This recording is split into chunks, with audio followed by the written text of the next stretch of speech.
इतने मज़ेदार और ख़स्ता ये बिस्किट बने हैं कि जो भी खाएगा आपसे रेसिपी ज़रूर पूछेगा।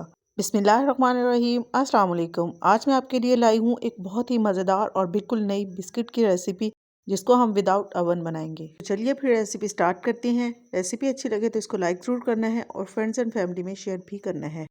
बिस्किट की इस रेसिपी को बनाने के लिए हमें चाहिए 2 कप मैदा और इसको हम छान कर इस्तेमाल करेंगे। आधा खाने का चम्मच इसमें नमक डालेंगे। 2 खाने के चम्मच पिसी हुई चीनी शामिल करेंगे और 1 चाय का चम्मच हम इसमें डालेंगे बेकिंग पाउडर। बेकिंग सोडा आपने नहीं डालना है, बेकिंग पाउडर ही इस्तेमाल करना है। तो जितने भी ड्राई इंग्रेडिएंट्स हैं इनको हम पहले अच्छी तरह से मिक्स कर लेंगे। इसके बाद हम इसमें शामिल करेंगे 4 खाने के चम्मच मेल्टेड बटर यानी कि देसी घी। आप बनास्पति घी भी इस्तेमाल कर सकते हैं। मैदे और घी को हाथों की मदद से हम अच्छी तरह से मिक्स कर लेंगे। जितने अच्छी तरीके से हम घी और मैदे को मिक्स करेंगे उतनी ही अच्छी हमारी डो जो है वो बन के रेडी होगी। अगर आपको लगे कि घी थोड़ा कम है तो 1 खाने का चम्मच घी इसमें मज़ीद शामिल कर लें, लेकिन मैदा जो है वो इस तरह से बाइंड होना चाहिए। तो अब हम मैदे की डो तैयार कर लेते हैं। डो तैयार करने के लिए मैंने यहाँ पर लिया है 1 कप नीम गर्म दूध।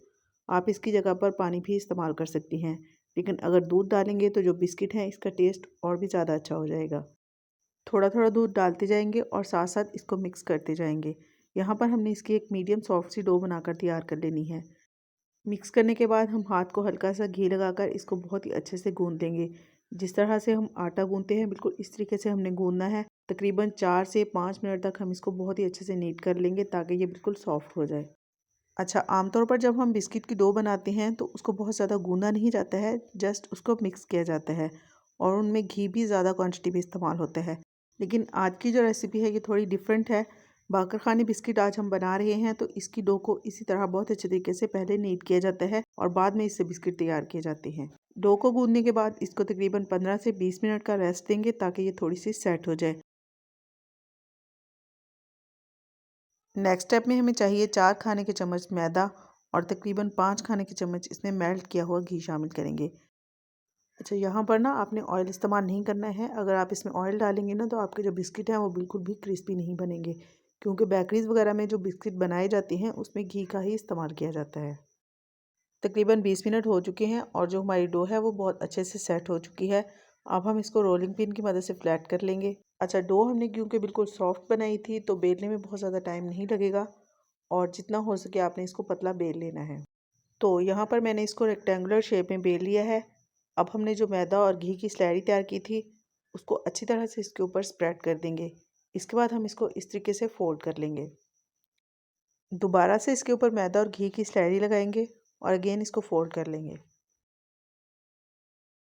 फोल्ड करने के बाद हम इसको कवर करके आधे घंटे के लिए फ्रिज में रखेंगे ताकि जो हमने इसकी लेयर्स के अंदर घी लगाया है वो बिल्कुल अच्छे से सेट हो जाए।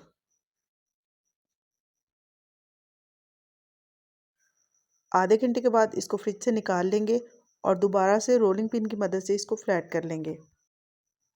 अच्छा, यहाँ पर ना डो काफ़ी ठंडी हो चुकी है और इसको बेलने में काफ़ी मुश्किल हो रही है, लेकिन कोई बात नहीं, अगर कुछ अच्छा खाना हो तो थोड़ी सी मेहनत तो करनी पड़ती है। रेक्टेंगुलर शेप में बेलने के बाद अगेन इसके ऊपर मैदे और घी का मिक्सचर लगाएंगे और इसको वैसे ही फोल्ड कर लेंगे जैसे हमने इसको पहली मरतबा फोल्ड किया था।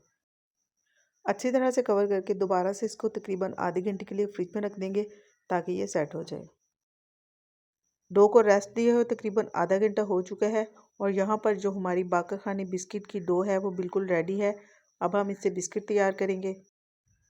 बिस्किट तैयार करने के लिए हमने दोबारा से इसको बहुत ही पतला सा बेल लेना है।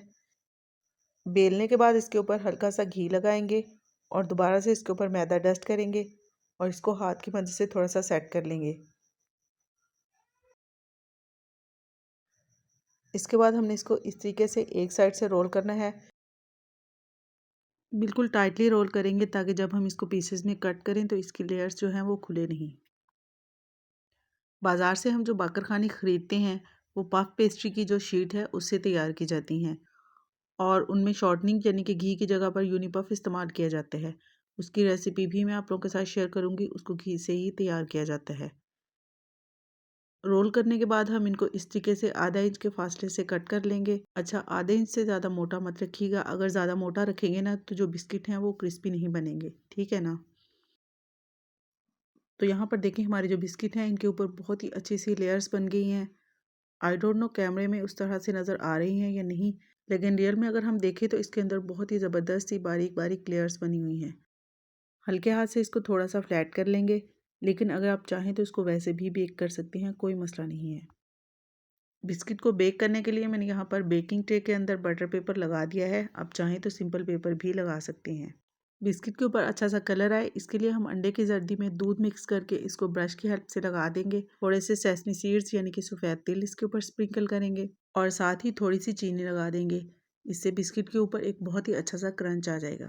अच्छा, तिल के अलावा अगर आप और भी कुछ चाहें तो इसके ऊपर लगा सकते हैं, जैसे कि बादाम आप इसके ऊपर लगा सकते हैं या फिर मूंगफली को क्रश करके वो भी आप इसके ऊपर लगा सकते हैं। तो यहाँ पर जो हमारे बिस्किट हैं वो बेक होने के लिए रेडी हैं। कढ़ाई को मैंने ऑलरेडी प्रीहीट होने के लिए रख दिया था। तकरीबन 7 से 8 मिनट तक मैंने इसको मीडियम फ्लेम पर प्रीहीट किया है। बिस्किट को बेक करने के लिए तकरीबन 4 से 5 मिनट तक हम फ्लेम को मीडियम रहने देंगे ताकि इसके अंदर एक अच्छी सी हीट बन जाए। इसके बाद फ्लेम को मीडियम टू लो कर देंगे और तकरीबन 30 से 35 मिनट के लिए हम इनको बेक कर लेंगे। तकरीबन 35 मिनट के बाद यहाँ पर जो हमारे बिस्किट हैं वो बहुत ही अच्छे से बेक हो चुके हैं और बहुत ही प्यारा सा गोल्डन कलर इनके ऊपर आ चुका है और देखने में बिल्कुल क्रिस्पी और बहुत ही ज़्यादा यमी लग रहे हैं, लेकिन ये खाने में भी बहुत ही मज़े के होते हैं। लेकिन अभी ये गर्म है तो थोड़ी देर के लिए हम इसको ठंडा होने देंगे। तो यहाँ पर जो बाकी के सारे बिस्किट हैं उनको भी मैंने इसी तरीके से बेक कर लिया है।